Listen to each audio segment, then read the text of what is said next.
Episode 50۔ جب ان کی آنکھیں کھلی تو وہ ایک حیرت انگیز کمرے میں بند تھے۔ اس کمرے کی دیواریں رنگ بدل رہی تھیں اور اس کی بلند چھت سے ایسی روشنی نکل رہی تھی جو ذہنوں پر غنودگی طاری کر دیتی ہے۔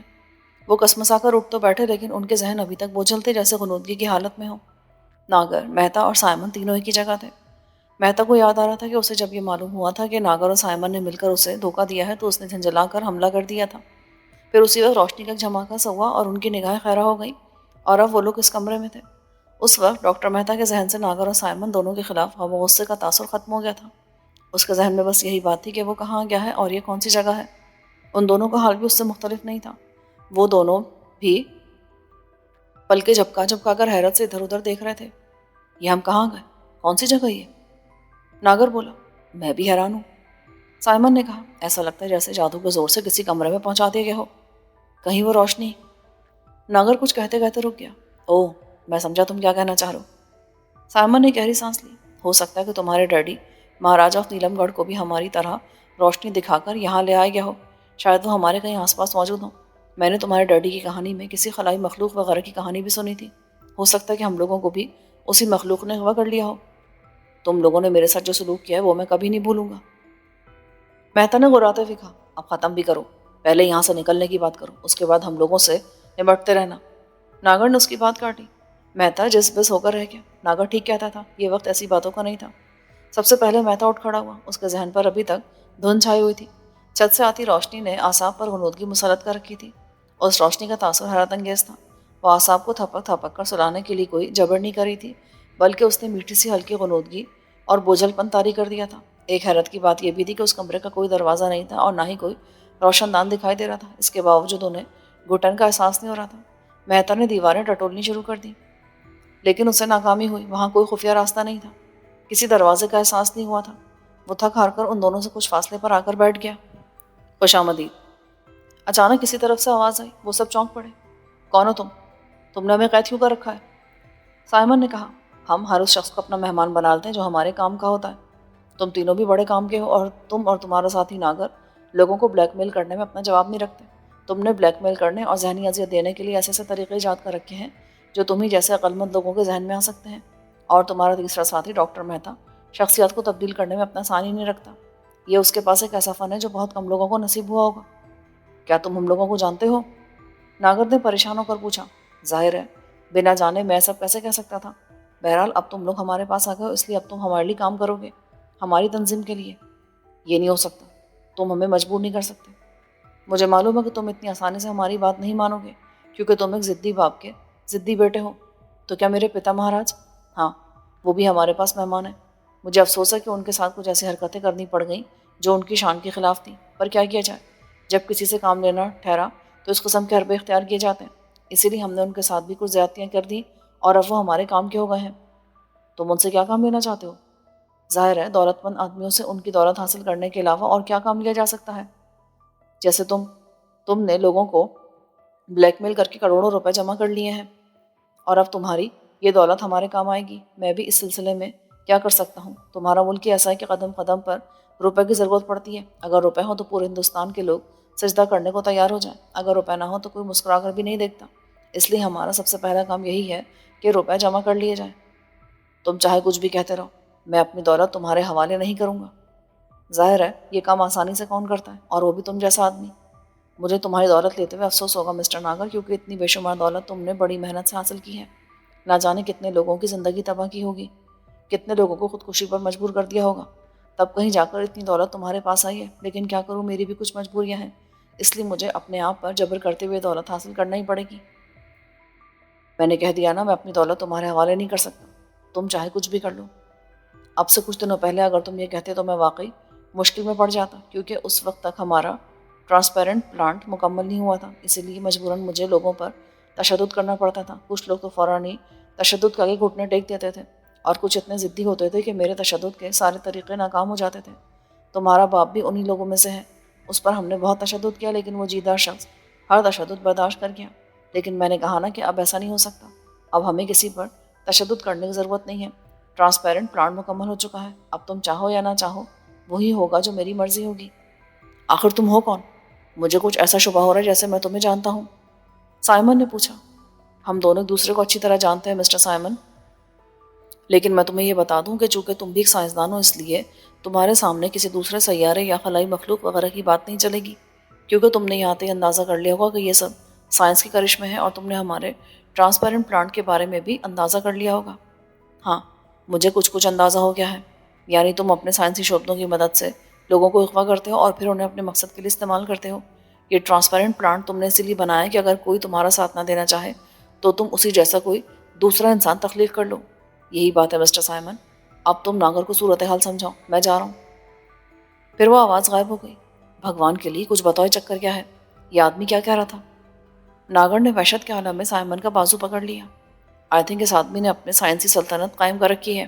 وہ خود کہہ چکا ہے کہ وہ آدمیوں کو اغوا کر کے لاتا ہے اور ان کو بلیک میل کر کے ان کی دولت اپنے مقاصد کے لیے حاصل کر لیا کرتا ہے۔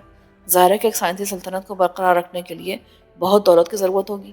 پہلے وہ تشدد کیا کرتا تھا، لیکن اب اس نے ایک دوسرا سائنسی طریقہ استعمال کیا ہے، اور وہ ہے منتقلی جسم کا۔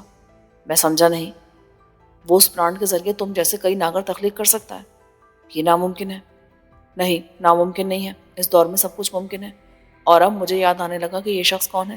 کسی زمانے میں میرا ایک کلاس فیلو ہوا کرتا تھا، لی مارک، انتہائی ذہین، انتہائی تیز، انتہائی شاطر۔ میں نے اس کے لہجے اور آواز سے اس کو پہچان لیا تھا۔ آئی تھنک یہ وہی شخص ہے۔ اگر یہ وہی ہے تو پھر اپنے ملک کی خیر مناؤ، یہ پورے ملک کو تباہ کر کے رکھ دے گا۔ مجھے اپنے ملک کی نہیں، صرف اپنی چنتا ہے۔ سوال یہ کہ ہمارا کیا ہوگا؟ جہاں تک تمہارا سوال ہے تو تمہاری جمع کی ہوئی دولت حاصل کرنے کے بعد وہ تمہیں کسی چھوٹے موٹے کام پر لگا دے گا، کیونکہ اس کے بعد تمہارا مصرف ختم ہو چکا ہوگا۔ تمہاری مثال اس گنے جیسی ہو جائے گی جس کے اندر سے سارا رس نکال لیا جاتا ہے، جبکہ میرے اور ڈاکٹر مہتا کے ساتھ شاید صورتحال اس سے مختلف ہو۔ وہ کیوں؟ مہتا نے پوچھا۔ وہ اس لیے کہ ٹرانسپیرنٹ پلانٹ کے ذریعے کسی انسان کی شکل و صورت، اس کی عادتوں اور انداز وغیرہ کو تو کسی دوسرے میں شفٹ کیا جا سکتا ہے، لیکن ذہن کا بٹوارا نہیں ہو سکتا۔ اتفاق سے میں ایک سائنسدان ہوں، لیماک کے کام آ سکتا ہوں، اور ڈاکٹر مہتا ایک ماہر نفسیات ہے، جبکہ تم صرف ایک دولت مند آدمی ہو، اور تمہاری خوبی یہ ہے کہ تم کسی کو بلیک میل کر سکتے ہو، جبکہ یہاں اس ہنر کی کوئی گنجائش نہیں ہے، کیونکہ یہ لیماک تم سے کہیں بڑا بلیک میلر ہے۔ مہتا کا قہقہا شاید اس کے دل کی گہرائیوں سے نکلا تھا۔ یوں لگا جیسے ناگر کی حالت دیکھ کر اسے دنیا بھر کی دولت مل گئی ہو، جبکہ ناگر کا یہ حال تھا کہ وہ شعلہ بار نگاہوں سے اس کمرے کی در و دیوار کو گھور رہا تھا۔ یہ لے، میں پھر حاضر ہو گیا۔ اسی آوازوں نے مخاطب کر کے چونکا دیا۔ تم میں سے کسی کو کچھ پوچھنا ہے تو پوچھ لو، کیونکہ ہو سکتا ہے میں اس کے بعد تم لوگوں سے گفتگو نہ کر سکوں۔ میں ویسے بھی ایک مصروف آدمی ہوں، بہت مشکل سے تم لوگوں کے لیے تھوڑا سا ٹائم نکالا ہے۔ میں یہ پوچھنا چاہتا ہوں کہ کیا تم لیماک ہو؟ سائمن نے کہا۔ ہاں، میں لیماک ہی ہوں، اور مجھے خوشی ہے کہ تم نے مجھے پہچاننے میں غلطی نہیں کی۔ ہم دونوں ایک ہی کالج میں ہوا کرتے تھے، لیکن میں تو تمہارا دوست رہا ہوں۔ کہ ہم دونوں کے درمیان اچھی خاصی جان پہچان رہی ہے۔ پھر تم نے مجھے کیوں قید کر لیا؟ اس میں حیران ہونے والی کوئی بات نہیں۔ جب کوئی شخص کسی بڑے مقصد کی طرف قدم بڑھاتا ہے تو اسے بہت سی چیزیں اپنے دامن سے جھٹکنی پڑتی ہیں۔ ان میں دوستی، محبت، رشتے ناطے سب کچھ شامل ہے۔ میں نے بھی ایسے چھوٹے چھوٹے جذبوں کو اپنے ذہن سے جھٹک دیا ہے۔ اب میں رشتے ناطوں کے چکر میں نہیں پڑتا۔ جہاں تک سوال ہے تو تم ایک ذہین آدمی ہو اور میں تمہیں ضائع نہیں کرنا چاہتا۔ تم میرے ساتھ رہو گے، میری تنظیم کے لیے مفید ثابت ہوگے۔ تم نے میرے بارے میں کیا سوچا ہے؟ ناگر چلایا۔ تمہارے بارے میں بتا دیا گیا ہے۔ دیکھ لو کہ دنیا میں کوئی بھی آدمی آخری قوت نہیں ہوتا۔ میں خود اپنے بارے میں خوش فہمی میں مبتلا نہیں ہوں۔ ہو سکتا ہے کوئی ایسا انسان کہیں قریبی موجود ہو جو میری اس سلطنت کو تباہ کر کے رکھ دے، لیکن تم نے شاید ایسا کبھی نہیں سوچا ہوگا۔ تم اپنی طاقت اور ذہانت کے غرور میں رہے اور تم نے کبھی دوسروں کی بے بسی کا اندازہ نہیں کیا ہوگا، لیکن اب تمہیں احساس دلانا ہے کہ طاقت کسے کہتے ہیں۔ اور میں کیا کروں؟ مہتا نے آواز لگائی۔ تمہارے لیے بھی کچھ نہ کچھ سوچ لیا جائے گا۔ کچھ اور پوچھنا ہے سائمن؟ ہاں، میں یہ معلوم کرنا چاہتا ہوں کہ تمہارے اختیارات اور سائنسی شعبوں کی حد کہاں تک ہے۔ یہ ہوئی نا بات؟ لیماک کا قہقہا گونجا۔ یہ سوال مجھ سے پہلے کبھی کسی نے نہیں کیا تھا۔ اس سے ظاہر ہوتا ہے کہ ایک سائنسدان کے ذہن اور عام آدمی کے ذہن میں کتنا فرق ہوتا ہے۔ تم یہ سمجھ گئے ہوگے کہ ہماری حد کہاں تک ہے۔ یہ درست ہے کہ ہم اگر چاہیں تو اس پورے ملک سے لوگوں کو اٹھا کر اپنے یہاں لے آئیں، لیکن سائنسی شعبوں کی حد صرف 7-8 میل کے فاصلے تک ہے۔ اس رینج میں جو بھی آ جاتا ہے ہم اسے اٹھا کر یہاں لے آتے ہیں۔ میں اگر چاہتا تو ناگر یا مہاراجا کو ان کے محل سے بھی لایا جا سکتا تھا، لیکن اس کے لیے مجھے دوسرے ذرائع استعمال کرنا پڑے تھے۔ لیکن یہ میری خوش قسمتی ہے کہ تم لوگ میرے دائرے میں آ گئے اور میں تمہیں اپنی الٹرا ریس شعاؤں کے ذریعے بے ہوش کر کے یہاں لے آیا ہوں۔ آئی تھنک اب بہت سی باتیں ہو گئی، اب تم لوگ میری بستی کی سیر کر لو۔ لیماک کی آواز غائب ہو گئی۔ پھر دروازہ کھلا اور ایسے 2 آدمی نظر آئے جنہوں نے ایسے لباس پہن رکھے تھے جو چاندی کی طرح چمک رہے تھے۔ ان کے ہاتھوں میں پستول نما چھوٹے چھوٹے ہتھیار بھی تھے۔